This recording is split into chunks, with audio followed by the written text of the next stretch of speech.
Hello guys, welcome to our YouTube channel Vision academy.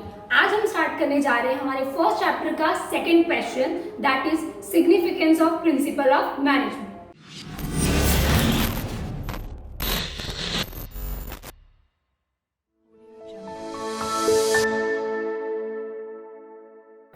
आइए guys, हम start करते हैं हमारे फर्स्ट चैप्टर का second question, that significance of principal of management. Significance को importance भी बोला जाता है।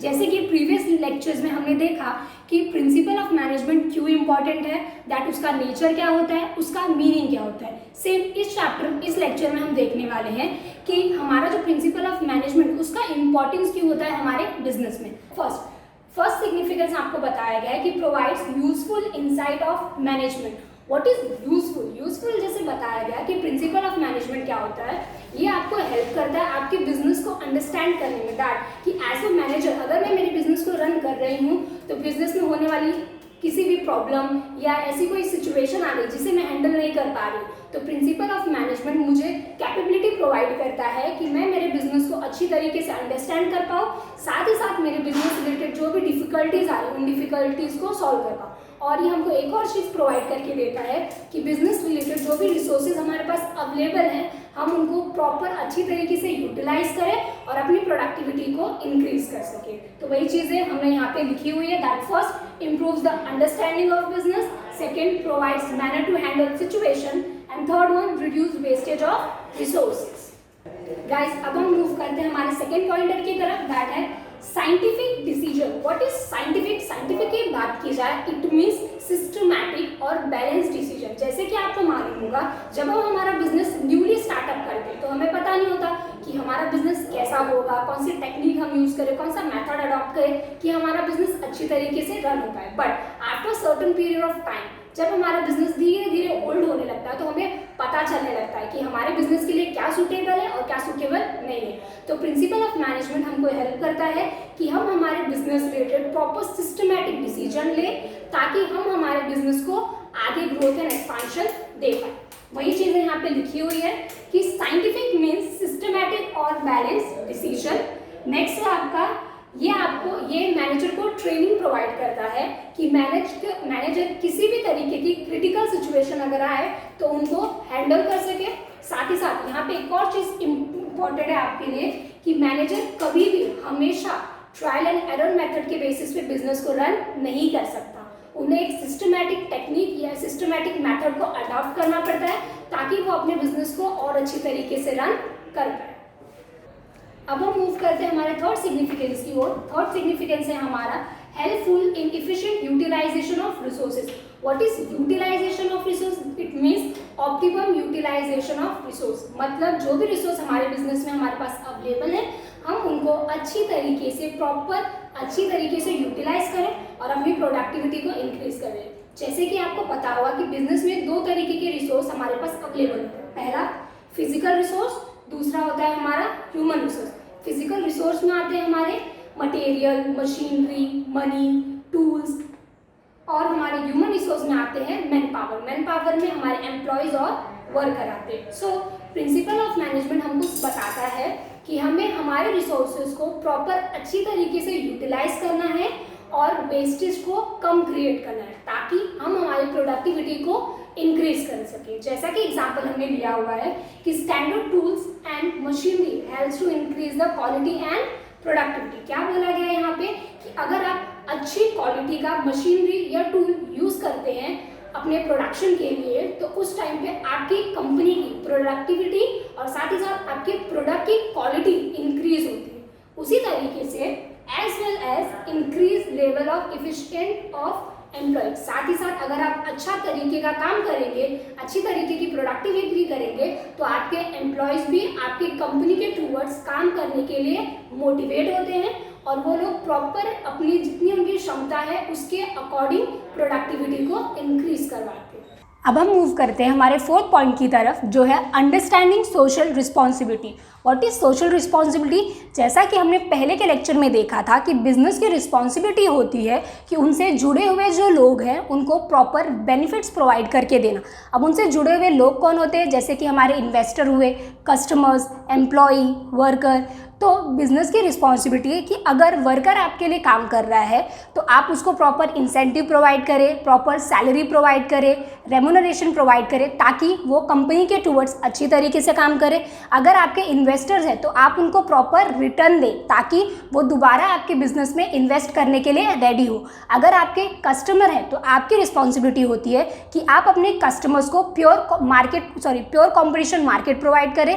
इससे क्या होता है, आप उनको रीजनेबल प्राइस पे बेस्ट क्वालिटी प्रोडक्ट्स प्रोवाइड करके देते हैं।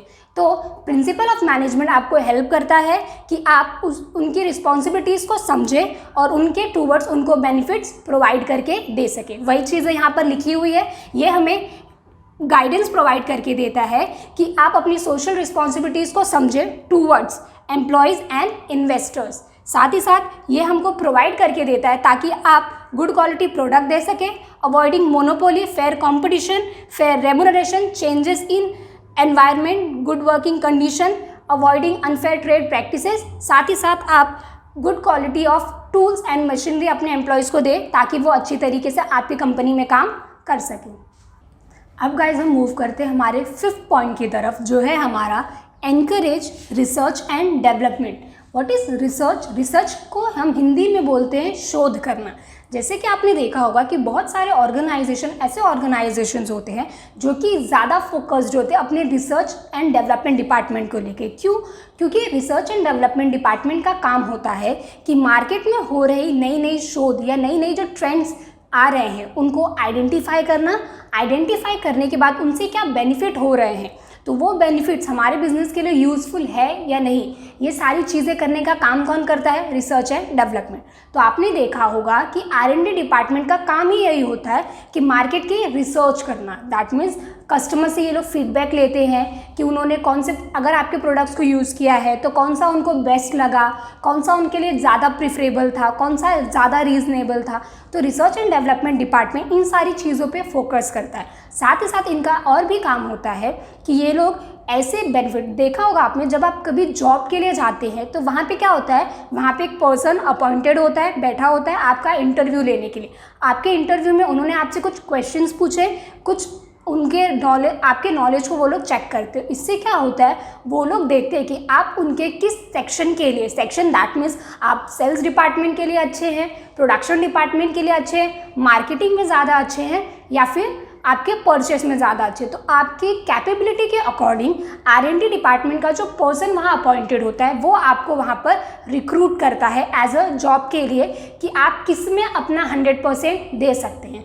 तो R&D डिपार्टमेंट आपको हेल्प करता है आपके बिजनेस के टूवर्ड्स जो डेवलपमेंट, जो आपके एनकरेजमेंट आपके सामने आ रहे हैं उनको अडेप्ट करना दैट मीन्स उनको ढूंढने या आइडेंटिफाई करने में, और आप उनको अपने बिजनेस में अप्लाई कर सके, इसके लिए आपको हेल्प करता है। तो प्रिंसिपल ऑफ मैनेजमेंट एनकरेज करना दैट मीन्स बढ़ावा देता है किसको?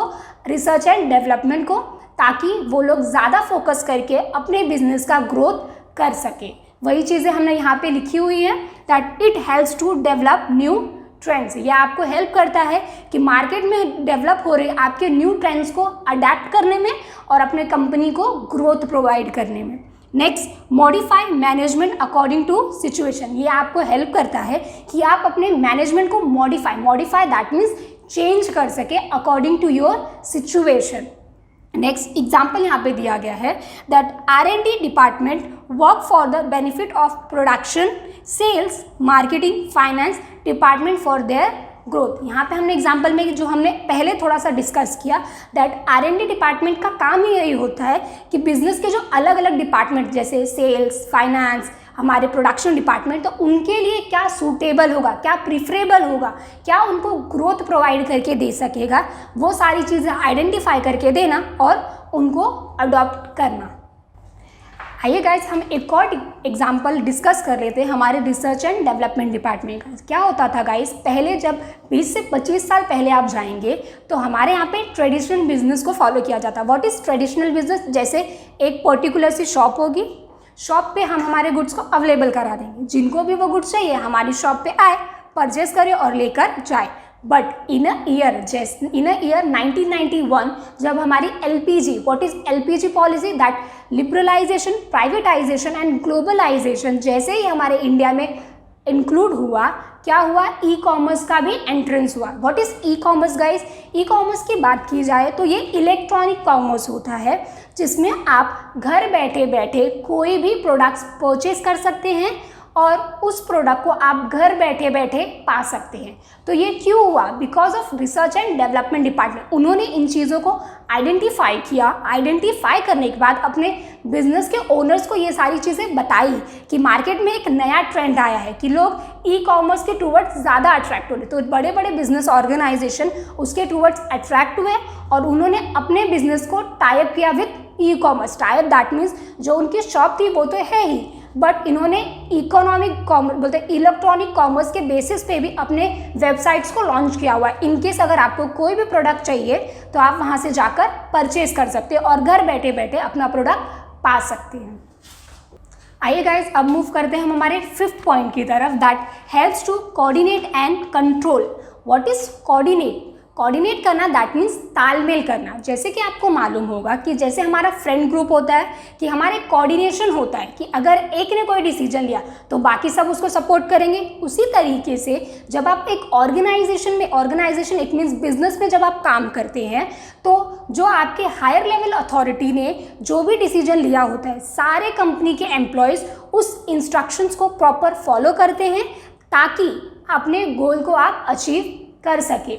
अब आप अपने उनके इंस्ट्रक्शन को कब फॉलो करेंगे? जब आप उनकी बातों को समझेंगे, वो आपकी प्रॉब्लम्स को समझेंगे तब। तो किसी भी ऑर्गेनाइजेशन में एम्प्लॉयज़ और मैनेजमेंट के बीच में कोऑर्डिनेशन होना बहुत ज़रूरी होता है। अब नेक्स्ट मूव करते हैं, व्हाट इज़ कंट्रोल। कंट्रोल की बात की जाए तो बहुत बार ऐसा होता है कि कंपनी में एम्प्लॉयज़ या वर्कर से कुछ मिस्टेक्स हो जाती है या कोई वेस्टेज क्रिएट होता है, तो मैनेजमेंट का काम होता है कि उन्हें ये चीज़ें समझाना कि क्या करने से उनका वेस्टेज क्रिएट हो रहा है, क्या वो करेंगे तो वो उसको अवॉइड कर पाएंगे, क्योंकि अगर वेस्टेज ज़्यादा होगा तो प्रोडक्टिविटी पे अफेक्ट आता है। तो मैनेजमेंट का काम होता है कि अपने एम्प्लॉयज़ को ये चीज़ें समझाना कि वो लोग वेस्टेज को अवॉइड करें और अपनी प्रोडक्टिविटी को इंक्रीज़ करें।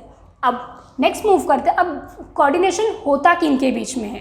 तो किसी भी ऑर्गेनाइजेशन में कोऑर्डिनेशन दो लोगों के बीच में, दैट आपके मैनेजमेंट सिस्टम और आपके जो वर्कर्स है, वर्कर्स या एम्प्लॉय जिनको बोला जाता है, इनके बीच का कोऑर्डिनेशन होना बहुत ज़रूरी है। तो coordination between worker and management. अब नेक्स्ट मूव करते हैं, that provide suitable system for coordination. What is provide करना आपको सूटेबल सिस्टम। सूटेबल सिस्टम हम कंफ्यूज होंगे, क्या होता है पता नहीं। तो जैसे आप बिजनेस ऑर्गेनाइजेशन में काम करते हैं तो बिजनेस ऑर्गेनाइजेशन में एक हायरार्की, व्हाट इज हायरार्की, एक लेवल्स ऑफ मैनेजमेंट बनाया गया है। लेवल्स ऑफ मैनेजमेंट में 3 तरीके के आते हैं। पहला टॉप लेवल मैनेजमेंट, नेक्स्ट है हमारा मिडिल लेवल मैनेजमेंट और थर्ड है हमारा लोअर लेवल मैनेजमेंट। गाइस, अब हम हमारे सिस्टम की बात करें तो हमारे बिजनेस ऑर्गेनाइजेशन में 3 तरीके के सिस्टम होते हैं। पहला टॉप लेवल, दूसरा मिडिल लेवल और थर्ड है हमारा लोअर लेवल। अब आपका क्वेश्चन होगा टॉप लेवल, मिडिल लेवल या लोअर लेवल में आते कौन है? तो सिंपली टॉप लेवल मैनेजमेंट में आते हैं हमारे board of directors, next middle level में आते हैं हमारे मैनेजर्स और नेक्स्ट लोअर लेवल मैनेजमेंट में आते हैं हमारे वर्कर्स और एम्प्लॉयज।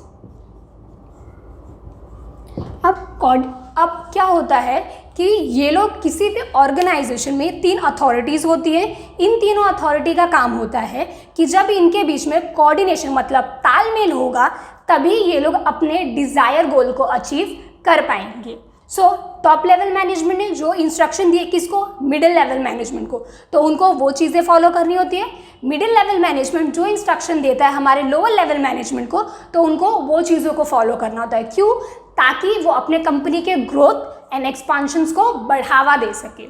अब हम मूव करते हैं हमारे आज के लास्ट टॉपिक की तरफ, जो है develop objective approach. Objective approach को हिंदी में बोला जाता है उद्देश्य दृष्टिकोण।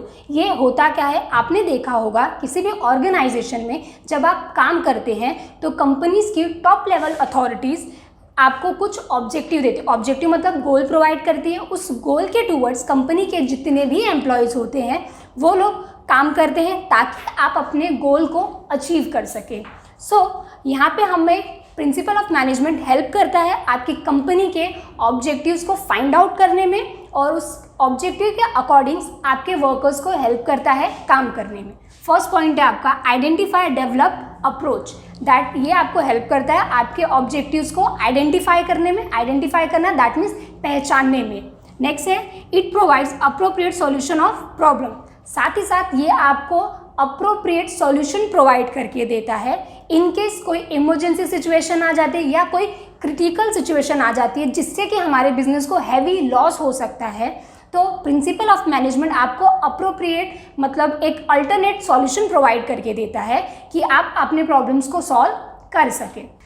आज हमने देखा कि हमारा significance of principal of management क्या होता है, क्यों वो हमारे बिजनेस के लिए इम्पॉर्टेंट होता है। अब नेक्स्ट लेक्चर से हम देखेंगे हमारा actual question that 14 principal of management जो कि डिफाइन किया गया है प्रोफेसर हेनरी फ्योल के थ्रू।